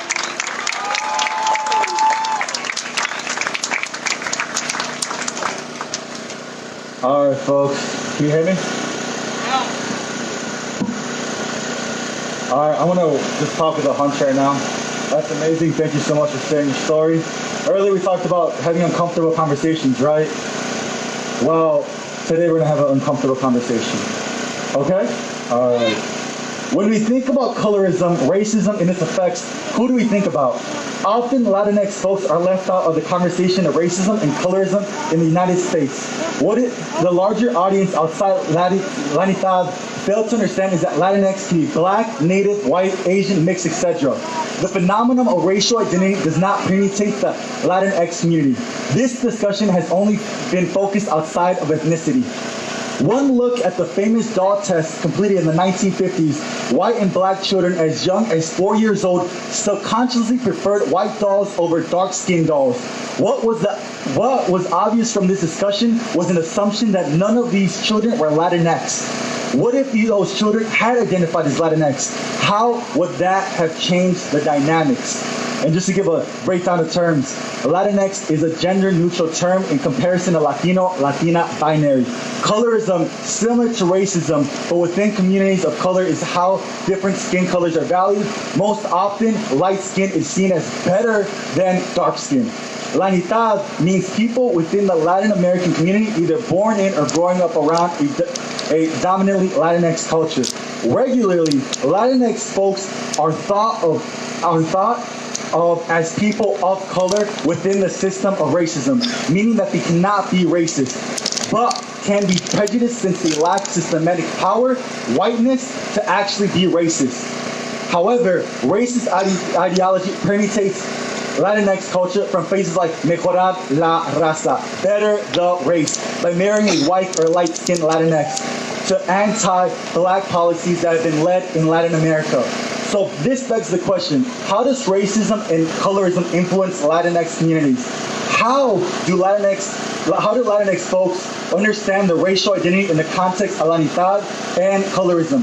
It is imperative we enlighten ourselves about how racism and colorism and whiteness were formed through colonialism and continues to be sustained in black, indigenous, and other communities of color today.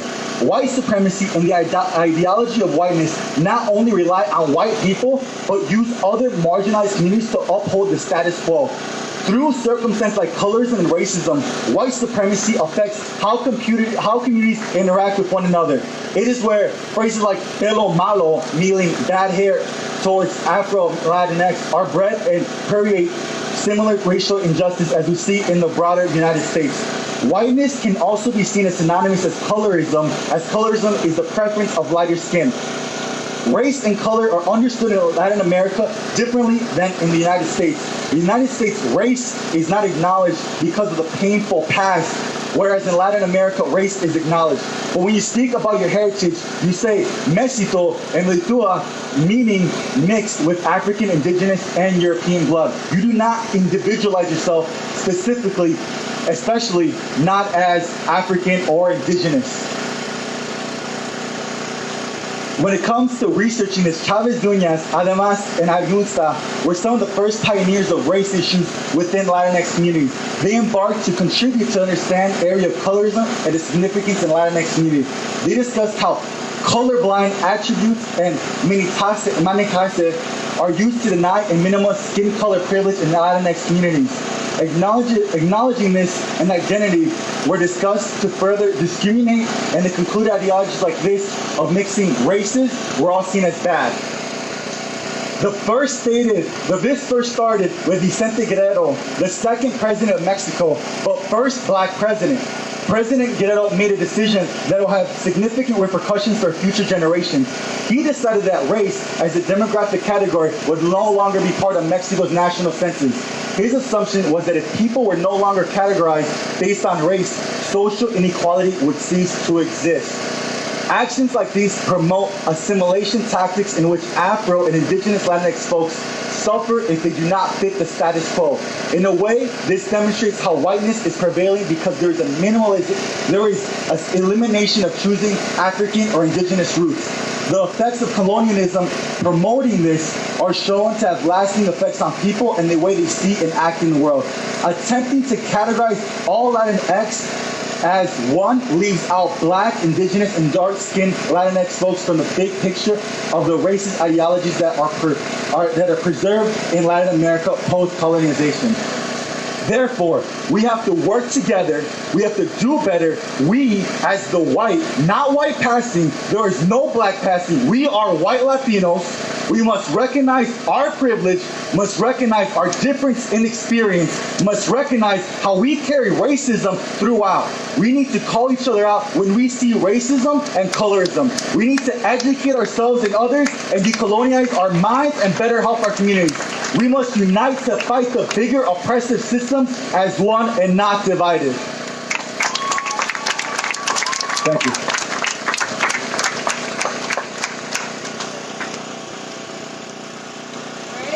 Thank you for that speech. So next up we have MC Chingona. She's going to talk about self-care and community work and about CORE. Okay, what's up, y'all? How are we feeling? Be honest, are we tired? Are we sweaty? Okay, so I'm just going to do a little quick thing with y'all. On the count of 3, nose, and count to 3 as we exhale. I'll count it for you. So inhale. 1, 2, 3. Exhale. 1, 2, 3. Okay, how do you feel now? A little bit better? A little, a little bit, that's not the cure for depression and anxiety, so don't think it is. But just to give you guys a little breather, I'm going to talk about self-care and community work. So, from my experience, this has been truly rewarding to take a stand in my community, my lifelong community, and to speak out on anti-blackness, colorism, and all of these problematic ass issues. But at the same time, it can be tiring. We are human beings. We are allowed to admit that we are tired. That is okay. So with that being said, if you're going to be an advocate for the community, if you're going to march, if you're going to go from business to business asking for donations, you're going to be having hard conversations with your family. That shit's tiring. You need to acknowledge that you're human and that you deserve breaks. If you don't take care of yourself, your work cannot continue and you will fail. That's a fact. If you don't take care of yourself, you will not be able to continue the work you need to do. You will fail. With that being said, self-care is shutting off the phone. Self-care is having your own little business hours. Self-care is going the fuck to sleep. Self-care is cutting out people from your life that don't have your best interests at heart. So, just a little tidbit for you guys. I'm going to bring up my team member, Adrian, to talk about CORE, Community Organized Relief Effort. We are providing COVID testing. He's going to tell you more about that.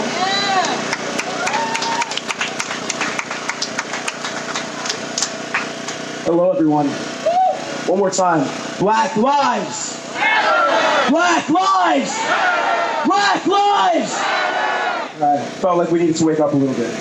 All right, so like Jessica said, I'm working with an organization called CORE, CORE Response specifically. The CORE stands for Community Organized Relief Effort. So this was an organization that was co-founded by a guy named Sean Penn. Some of you guys might be familiar with him. He realized that there was a need for testing. We're facing a global pandemic, and as we realize, this country has not done an adequate job of providing testing so we can get one step closer to getting out of this global pandemic. So that's where we come in.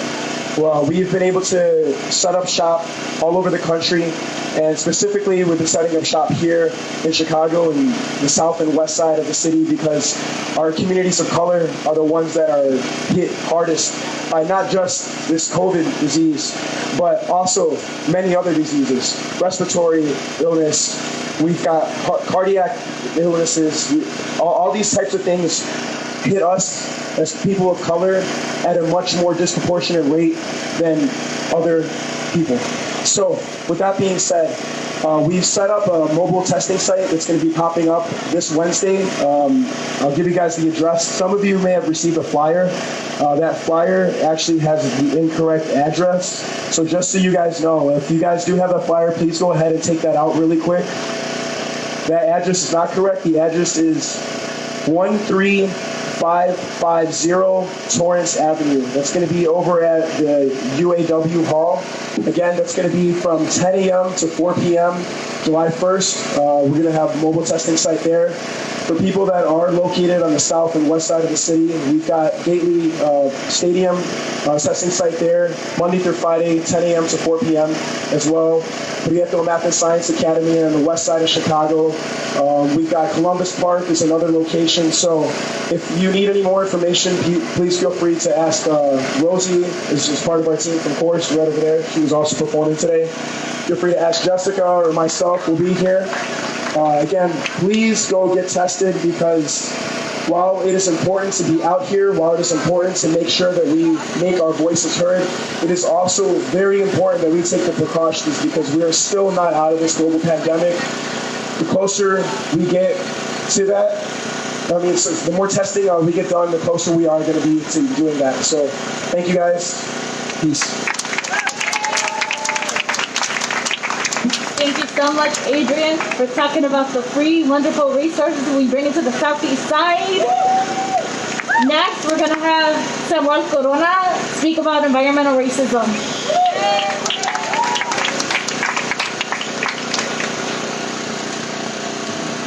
How y'all doing today? I got my voice back this time, so I don't have to yell as much, and it's hard. Since we're kind of low energy, I want to know if I can have y'all a little bit of assistance. So every time I throw my hand up in the air, I want you to yell, what is environmental racism? What is environmental racism? Environmental racism is pet coke getting shoved down our throats in the long Calumet River. What is environmental racism?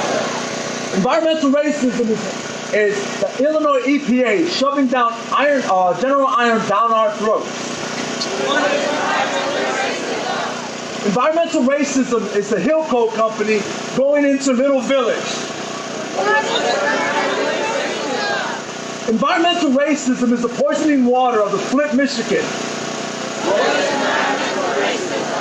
It's the degradation of the stolen land and the poison and the continued poison of the native lands with oil pipelines. Environmental racism is the Memorial Day Massacre of 1937, where corporation and profits were put over the union workers that protested on 117th and Avenue Road. The Chicago Police Department killed 10 peaceful, unarmed protesters.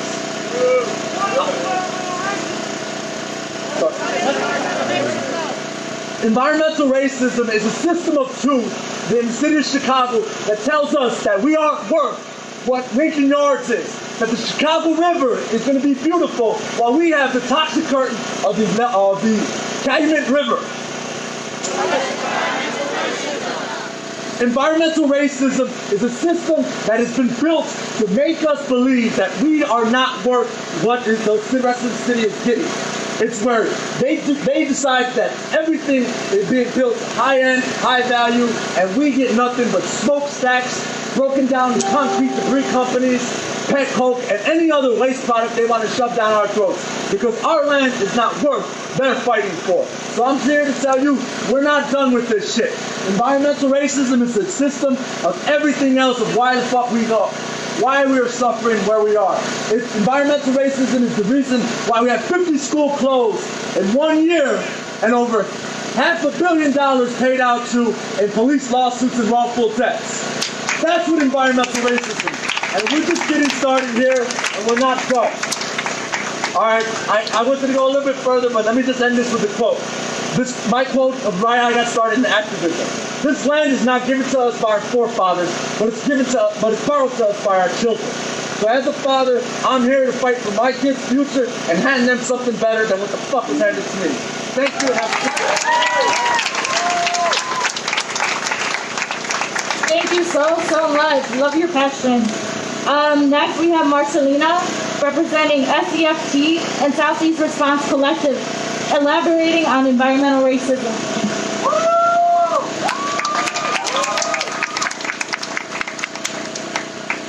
Hey, thanks for sticking around, everyone. Really quick shout out to Marcy for our support. She's at the Southeast March. She got us a bus. And at the South Chicago, she helped a lot getting by cops. And shout out to everybody who helped out. Well, big shout out to Marcy. As I said, my name is Marcelina Pedraza. I'm a proud member of the Southeast Side Coalition of Petco, the Poor People's Campaign, and I've been a union electrician for over 20 years. I live and work in the 10th Ward. I'm also a member of the Southeast Response Collective, which formed to help out the community during the pandemic. And since then, we have pivoted to help the Southeast Youth Alliance organize a massive cleanup with over 120 volunteers in South Chicago after the recent uprisings. We don't call them riots and looting, they're rebellions and uprisings. I'll now read a statement from the Southeast Environmental Task Force and the Southeast Side Coalition of Petco. It's been adapted from our partners, the Little Village Environmental Justice Organization statement on the murder of Ahmaud Arbery, Breonna Taylor, George Floyd, Tony McDade, and Elijah McClain, and in solidarity with uprisings for justice for all Black people murdered by police and vigilantes. Ahmaud Arbery was brutally murdered on February 23rd in a modern-day lynching by vigilantes Travis McMichael and Gregory McMichael. Breonna Taylor was brutally murdered in her own home on March 13th at the hands of the Louisville Metro Police Department officers Fred Hankerson, Miles Cosgrove, and Jonathan Mattingly. George Floyd was brutally murdered on May 25th at the hands of Minneapolis police officer Derek Chauvin and their 3 witnessing officers standing guard, Paul Dow, Thomas Lane, and J. Alexander Swain. Tony McDade, a trans man, was brutally murdered on May 27th at the hands of the Tallahassee Police Department by an as-yet unnamed officer. Elijah McClain, a sweet young 23-year-old, was walking home on August 24th, 2019 in Aurora, Colorado, after buying some tea at a local convenience store. He was murdered by police officers Nathan Woodyard, Jason Rosenblatt, and Randy Ravima. The routine devaluation of the lives of and acceptance of the premature deaths of all Black people is foundational to both police brutality and environmental racism.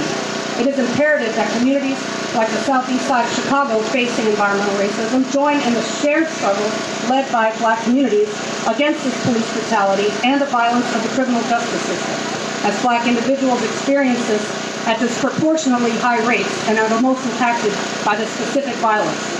It is essential that communities like ours from the Southeast Side that just last year was targeted by ICE and the ever-looming fear of our people, including small children held in immigration detention centers, and also the deportation system, join in this shared struggle. It is critical that solidarity with Black lives and Black-led movements requires calling out white supremacy and anti-Blackness. Anti-Blackness from non-Black people of color must be challenged and eliminated, including people who identify as Latinx and not Black. We know that anti-Blackness is a pervasive part of the cultural legacies of colonialism and racial colorist hierarchies. Hierarchies that are still very much at work in communities of color. We call upon non-Black people of color to begin our work at home, understanding our own participation and complicity with anti-Blackness and moving to change ourselves and our communities. I know I've been told a lot of times growing up, oh, mira, que bien güerita. And my family, 6 siblings, were all different shapes and colors, and I know that my darker skinned siblings face more discrimination and taunting than myself, just because of the shade of my skin. The deep roots of policing are as a means to protect private property and industry above all. Whether we are talking about the roots of policing and slave patrols over crop plantations, militarism, and border security, or private surveillance and security forces suppressing labor organizing and resistance in the coal mines, steel factories, farms, auto plants, and other industrial operations. Black lives matter and matter more than the property policing is often employed to protect. It is only through shared struggle that we will ultimately defund and dismantle the systems that have produced death, suffering, oppression, and economic injustice in our communities. Additionally, one of these officers involved in the murder of George Floyd insisted that when he was begging for help, he insisted that he could not breathe. and was in fact able to breathe because he could talk. This is a dangerous life. Communities facing environmental racism know all too well that being able to talk is not an indication that you are able to breathe, whether during a potentially fatal asthma attack caused by industries that dump pollution on low-income and working-class black people, or the repeated police murders of black individuals through choking or other means of cutting off the ability to breathe. The right to breathe is fundamental to life, and we will continue to struggle to protect and demand this right in honor of every community member who has been denied it and killed, whether by pollution or the police or both. Lastly, we, the Southeast Side Environmental Justice Group, want to continue to lift the narrative that we deserve much better. We deserve environmental justice. Stand with us in demanding that General Iron not merge with RMG right across from George Washington High School and George Washington Elementary School. We submitted letters to the IEPA, participated in their repressive comment hearings, sent over 5,700 signatures through a Change.org petition. We had nearly 30 organizations sign on to a letter we sent to the IEPA. And even though we lost round one with the Illinois EPA this week, we will not stop fighting. Alderman Sue Garza and Mayor Lightfoot were misled by the promise of a state-of-the-art facility. But we know better, especially since the piece of machinery meant to keep emissions down, their RTO, blew up at the Lincoln Park location. It is an indication that they don't know how to run that equipment. We also know that General Iron is not able to control their emission in the north side, and they are not going to be able to control their emission down here on the southeast side either. Our elected officials must be held accountable. We demand that Alderman Garza and Mayor Lightfoot stand with the thousands of constituents that have opposed this toxic company, General Iron, from merging with RMG, and that their city permits are denied. Now let's end with a chant. I'll say forward together, and you say not one step back. Forward together. Not one step back. Forward together. Not one step back. Forward together. Not one step back. Much love to all of you. Thank you so much.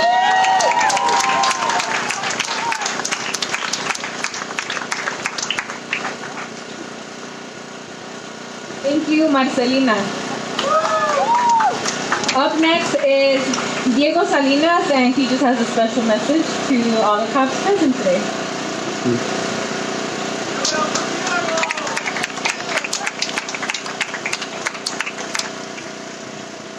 Joining me up here as well is Melanie, who helped me compile the information.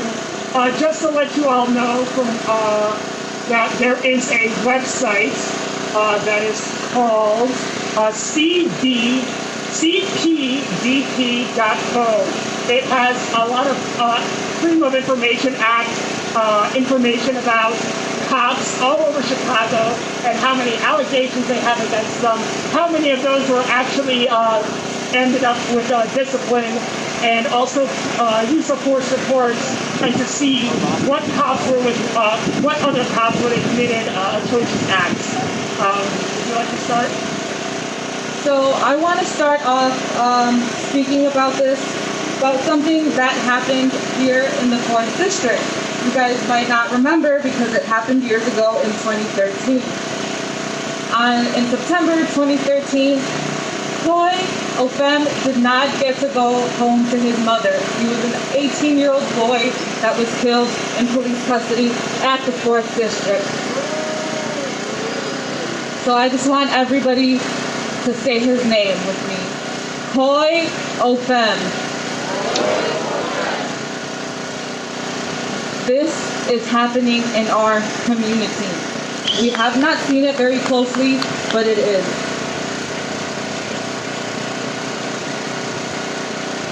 I wanted to name out some of the arresting officers and some of the people who just took him, who were there to take care of him while he was at the 4th District.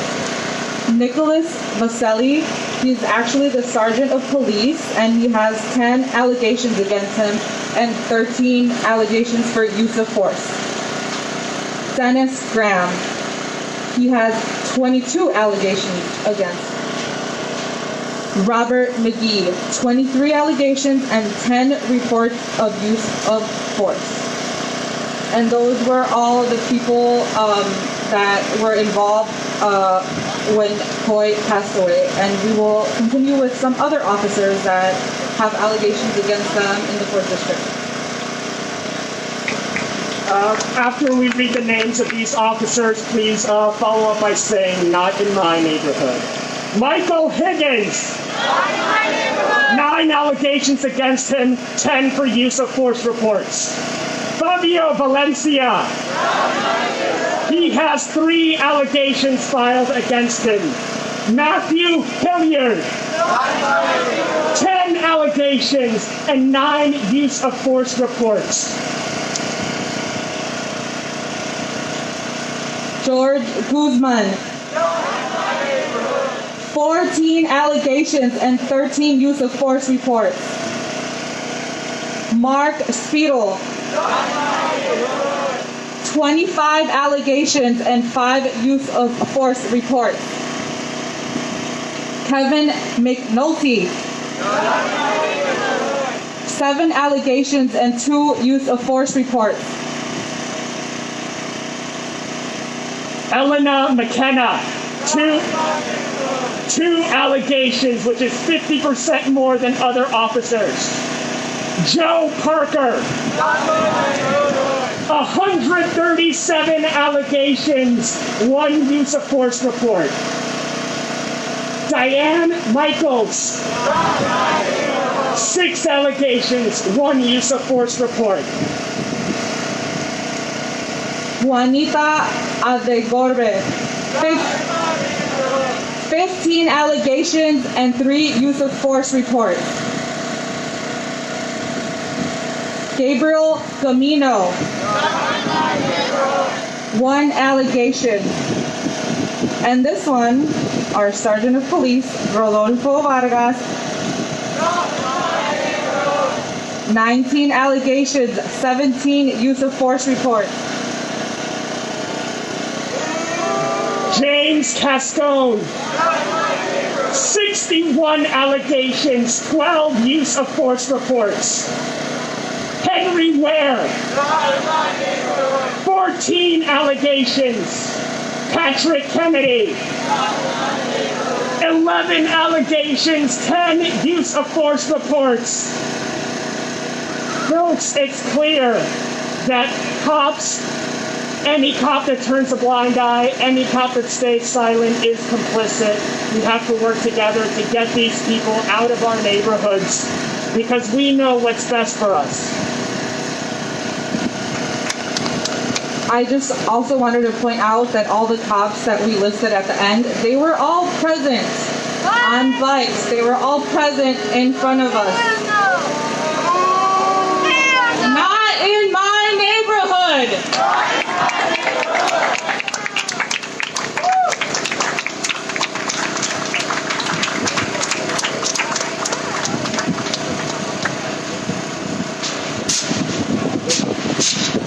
All right, next up we have a community speak out. So about personal experiences of racism in Hegewisch. If you want to say anything, come on up.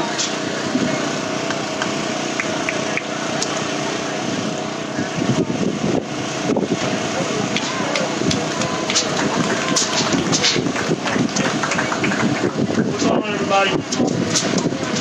My name's Doug. I've been working with youth in Hegewisch for a long time. I worked at the Park District here for more than 10 years, and I worked at the Hegewisch Community Committee for a really long time. And what I want to talk to you all about today is a little bit of Hegewisch history, especially when anybody tries to tell you that all lives matter in Hegewisch. This is a union area, and a union slogan that everybody likes to use is, which side are you on? So the next time somebody in Hegewisch tries to tell you all lives matter, you ask them what side they were on in some of these scenarios. Does anybody remember that there used to be a home for youth at Aunt Martha's? Aunt Martha's at St. Florian.